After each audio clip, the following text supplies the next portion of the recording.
28 তারিখ সকাল 6:30টায় কেন্দ্র থেকে মোবাইল করলো আমাকে।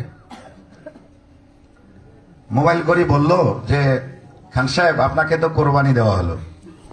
তা আমি বললাম এই কোরবানি কি ইব্রাহিম আলাইহিস সালামের বেটা ইসমাইল আলাইহিস সালামের? তখন বললেন যে হ্যাঁ, এর চেয়েও বড়।